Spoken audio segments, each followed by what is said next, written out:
Hello, everyone, and welcome to episode 50 of the Sam Hossack Media Podcast. Very special episode as our first live episode here on YouTube. But I am joined by sophomore from the Penn State women's hockey team, Julie Gough. How are you tonight, Julie? And welcome to episode 50 of the Sam Hossack Media Podcast. I'm good, and thank you so much for having me on. Absolutely. So we'll get right into things here. Take us through your commitment to Penn State and kind of how it all happened. Yeah, so when I was younger, like of course, all I ever wanted was to like play college hockey. That was like my biggest dream. And so the commitment process, it was kind of interesting for me, just putting myself out there like at tournaments, talking to coaches, like emailing, on the phone, like lots of networking there. And then I talked to a bunch of different schools, like kind of scouted out what I thought I wanted in a team and like in a program, in coaching staff, of course the school programs, everything like that. And yeah, so my commitment to Penn State, I actually committed to the old coach, Josh Brandwein, and not Coach Campersall. So that was a little different, of course. Back I was a sophomore in high school. So he scouted me out, I think maybe at a tournament. We got on the phone, and he actually offered me to like a spot on the team on that phone call. So it was a bit different. I hadn't even seen the school. And so I was like, oh, I have to see the school, of course. So visited different schools. Of course, came and saw Penn State, but I always tell people like I got out of the car at Penn State and I looked at my mom and I was like, this is where I want to be. Like I didn't even need to walk around, didn't need to talk to anyone. I knew, like, had a feeling that this is where I wanted to be. So it was a bit different for me, but definitely turned out the way I wanted it to. Now, take us through the first day of walking that locker room and seeing your name on the back of a jersey. How special is that? Yeah, so summer of 2019, the freshmen, we actually came early. We took some classes. And so throughout the summer, of course, we came into the locker room. It was amazing, but it definitely wasn't the feeling that I personally got like on our first game. And even just like coming in during the summer, skating, working out, like we of course saw our nameplates on our stalls, but the feeling is never quite like putting on the jersey at first, and like seeing your name coming into the locker room and just like knowing that that's your place and finally having that feeling of the fact that you are at home and this is where you're supposed to be was just amazing for me. Now, the first NCAA game you played in, who was it against, and what were the nerves going through your head for that one? Yeah, so my first ever game actually, well, our first exhibition game was actually played against my old team. So that was like my high school team, which was a bit weird, just like playing against all my friends, my old coaches. And then our first actual game was against Holy Cross. And it was definitely probably the scariest moment of my life. Yeah, so I just remember we were at Holy Cross. My stomach was probably churning, and I just like was so nervous. I remember I had some problems like with the bottom of my feet were like weird stuff was happening, and like I had a lot on my mind, like it was hurting to walk, and so it was kind of tough to like kind of just put that aside and be like, no, I need to play this game, like this is my first game. Anyways, besides all of that being crazy, I actually came out on my second shift and scored our first goal, and our or my personal first NCAA goal. So definitely all the nerves and everything just worked for the better for me. Absolutely. And as you mentioned there, you get your first goal. So, how good was it to get the monkey off your back to say in your first game? Yeah, it was amazing. Definitely a relieving feeling because I mean, I'm sure everyone's probably, I was nervous about it. I'm like, what if I never score? Like, I'm like, of course that's not going to happen. I hope probably not. But yeah, it was just really relieving to like get that off and just be like, okay, like I can do this. I can move on and see where it takes me. Now, into this year, obviously, with COVID, season was a lot different than normal season would be. So, what did this season look like for you guys at Penn State? Yeah, certainly it was crazy. We had ups and downs. Of course, we had roster changes, everything. We had a couple girls opted out of the season, opted out for half of the season. We had walk on, like, so it was a lot of mix and matching. And at the first part of the season, like we, of course, had all of our COVID rules the whole year. But like when we first came to campus in the fall, like of course masking, social distancing, all that, but then like on the ice and in the weight room, like in the weight room we could only work out with our roommates that we immediately lived with. On the ice we were in small groups of about 8 people, and of course our roster was really small because of the changes that have been made, so we only had about 15 skaters, like for the full fall semester mostly. And so being on the ice was super weird. We probably didn't practice as a full team until like 2 or 3 weeks before our first game. And so that was just, it was hard because it kind of felt we were doing the same thing every day. We'd come in, we'd work out, we'd come back, we'd skate, we'd do skills. And so it was kind of a mental game. And obviously we had no idea when our first game was going to be played, if we would even play. And then obviously, I think it was the end of November, right after Thanksgiving or right before, I'm not sure, but we had our first game against Lindenwood. And that was just amazing to be back on the ice as a full team and kind of just notice that like all of our grinding and hard work in the fall had built up to that moment. And then throughout the year, obviously, we kind of lived our days like it was our last time playing hockey because we didn't know what would happen to the season if one of our opponents got sick, one of us got sick, games got canceled. We got canceled against RIT. So it was kind of just like live every day like it's your last day playing hockey for this year, and we don't know when we're going to play again because it's so uncertain. And so we kind of just did that the whole year and just just worked hard every day because we didn't know what was going to happen. And I think that that's something that really took us to the next level this year. Now, as you kind of mentioned there, how hard was it to kind of adapt to having a small amount of your teammates on the ice at once? Obviously, when you're trying to work on systems and stuff, but you only have 7 other skaters out there with you, how hard was that to get used to? Yeah, it was definitely weird at first. Lots of conditioning and practice, just not even conditioning drills, but just every drill was conditioning because we didn't really have many people.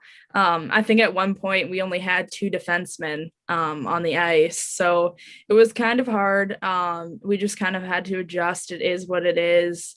And we just went from there. I mean, I think it worked out for the better of us because we were all working hard and like wanted to be in shape for that day that we did play. And I mean, we did amazing with what we had. So I think it was great. Now, not sure if the school for Penn State did, but did you guys wear masks this year during games? And if so, how hard was it to actually do that? So we actually decided that we were gonna wear like bubbles.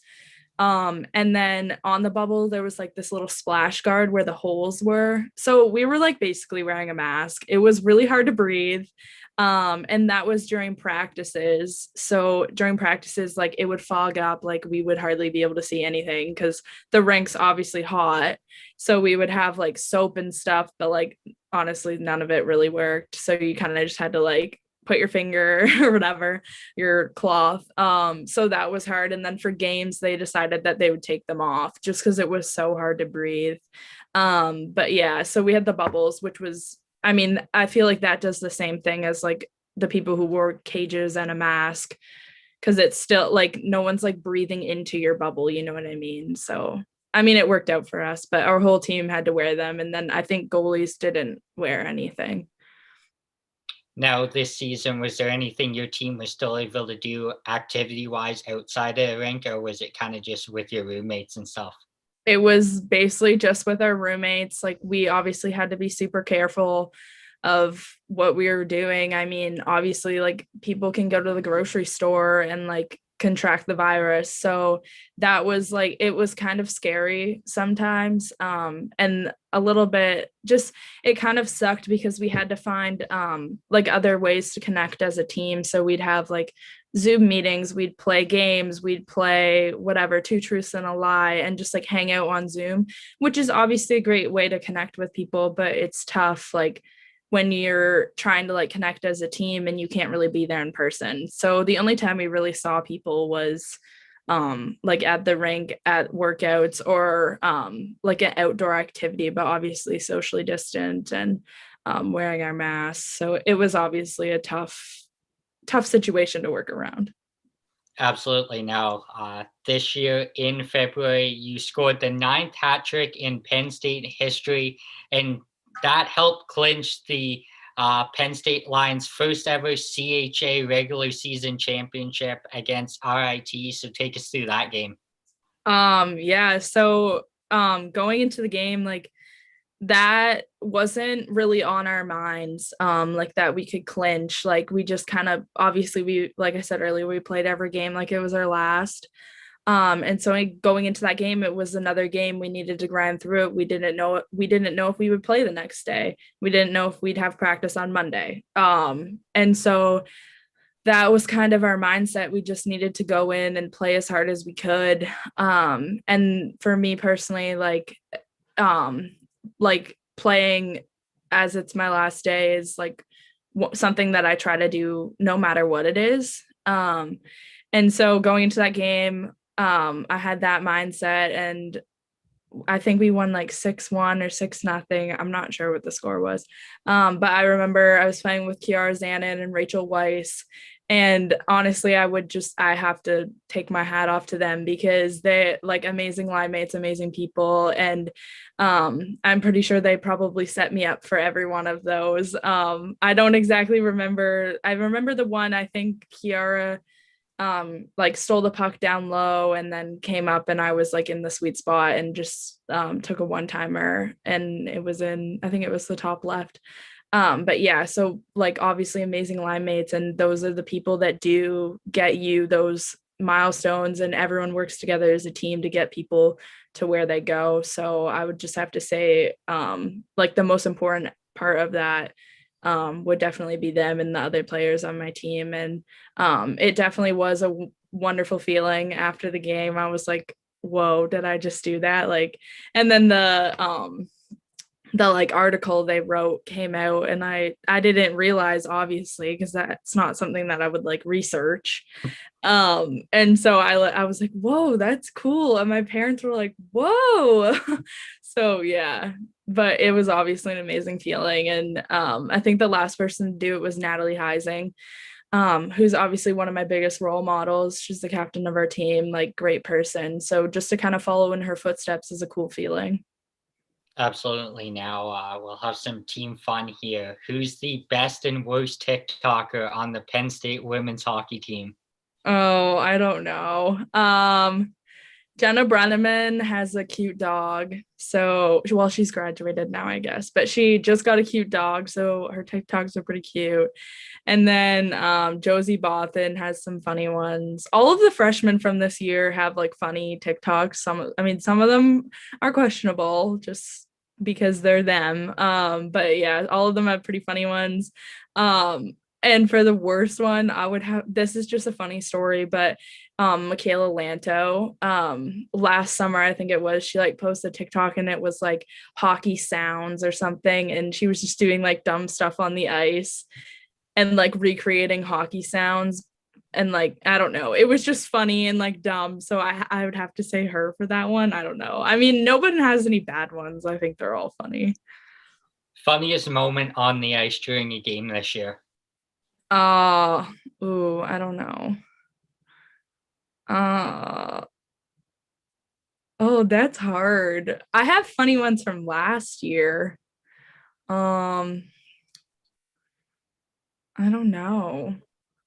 I would say that I don't know if this is really funny. We didn't really have any funny moments, but just Josie gets like so excited in net. and like we'll just be like yelling and screaming and like whatever, and it's just like funny. Obviously it's like good to have that communication, but it's just so funny because you'll be like on the bench and you can just hear her. I don't know if there's any other like funny moments, but my freshman year, which was 2 years ago, Rachel Weiss, this wasn't in a game, but she was like on the starting lineup and like went to skate up to the blue line and then like tripped and fell and went like sliding through center ice. So I would say that's like my funniest moment at Penn State, but I don't know about this year. I just have to say Josie screaming. As you kind of mentioned there already with your goalie, but who's the loudest on the ice and in the dressing room? Oh, definitely Josie on the ice for sure. And then in the locker room, Maeve Connolly's pretty loud. Um, Amy Dobson. Everyone kind of just like has fun, like the music going, everyone's singing, dancing, like whatever it is. And then Jenna Brenneman was pretty loud as well. But I would say like most people are just equal. I would probably say I'm one of the louder ones as well. But yeah. Now, something that happened a little while ago with women's hockey, the World Championships for women got canceled. Obviously, they're going in Calgary in August. But what was your kind of first reaction when you heard the tournament was getting canceled again? Yeah, I definitely think it's a feeling of disappointment, for sure, just because like women's hockey needs to obviously grow. We need to grow the women's game. And just kind of seeing that was kind of just like a stab in the heart almost. Just because like it's like, oh, do people not really care? Like because I'm actually from Canada, so like I know like my parents tell me obviously all the protocols and everything that's happening up in Canada. But I definitely don't think it was something that needed to be canceled. Like it was like they were following all the guidelines, everything. I don't know specific details. Obviously, there's probably some reason why it happened. But yeah, I definitely just think it's a sad moment. Because like I think during that or a couple weeks later, like there was a men's tournament that was going on in Texas or something. I'm not sure where it was, but and it's just kind of like, well, if they run it, like, why can they run a men's tournament but not a girls' tournament? And so it's kind of just like, oh, like, I don't know. It's kind of just like, oh, like maybe people don't care. Which obviously there is people that do, but it needs to obviously grow and become what the men's have, because if women's hockey had that, like there'd be so many more players that would want to play the game and like play in college and play nationally.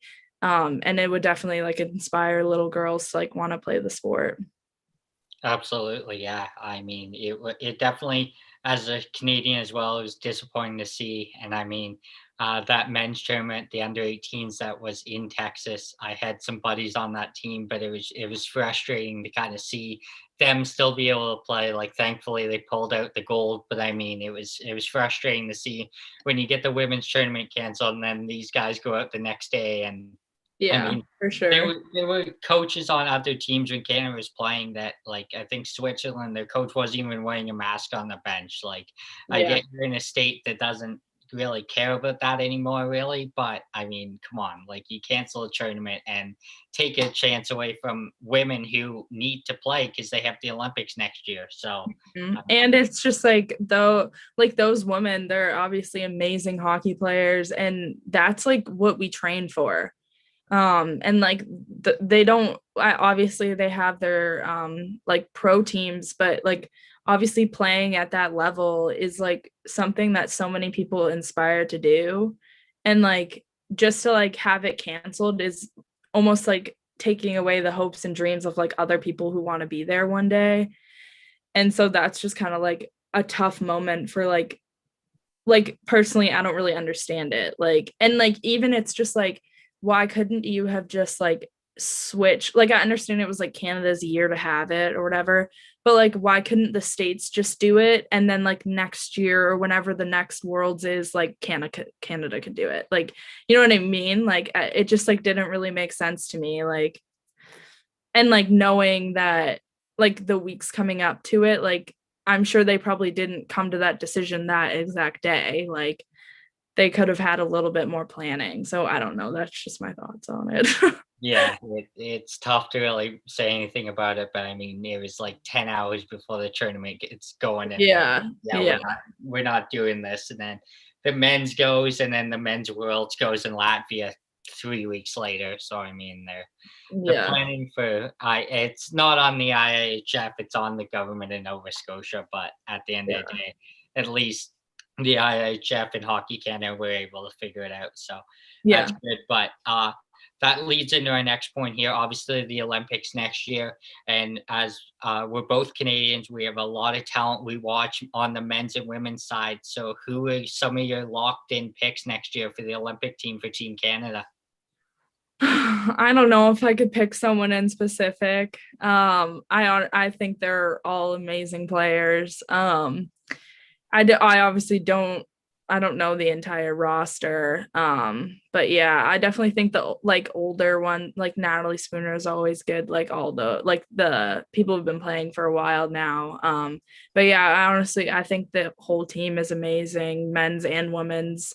Obviously, like back home, like we have amazing hockey, like the national teams are unbelievable. The like men who play in the NHL, the women who play in the like NWHL, the PWHPA, like obviously amazing players. But yeah, I think overall, like both teams are just solid and obviously wishing them the best. And I hope that they bring home gold. Now, going into next year at Penn State, what are you excited about to be back at school? Yeah, so I'm actually here right now, just like training because obviously at home, like the restrictions. So I'm here training like on the ice, every day in the weight room with our lifting coach. So I think just this summer has been really important to me, in like working hard, getting stronger, working on my conditioning, my on ice skills, everything. And then in the fall, like I'm just excited for our whole team to be back, to see all the progress everyone's made this summer, and obviously to just like kind of get the gang back together and get working together again. Because this is obviously like summers when you're away from everyone, like everyone's back home. So it's um not hard, but just like different being away from everyone. So it's nice when like everyone comes back together and you can like see people again. And obviously the rink is like kind of lonely because no one's here. But yeah, so definitely just excited to see all the progress that everyone's made and then see what we can do in the fall. I mean, hopefully we get everyone back together, start working, and have a great season. Now, what's the best advice you can give to a freshman that's coming into Penn State next year?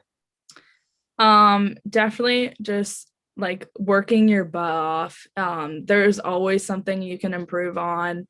Having conversations with teammates, with your coaches, everyone, which is just definitely, I think the biggest thing for me is just like getting advice from your coaches on what you need to work on. And taking that and like just like staying after practice, going on the ice early, focusing on all those little things will definitely take you so far. Like an example is like after weekends games, I'll go in and do video with our forward coach and just like like writing down notes on like what I need to work on that week to get better for the next game, because every single week and every single day and every single session is like obviously to get better, and we just want to focus on like those little times that we are working and we are on the ice with the coaches and like taking that next step and becoming better ourselves. So I definitely just think like, and being like, I don't know how to say it, like just like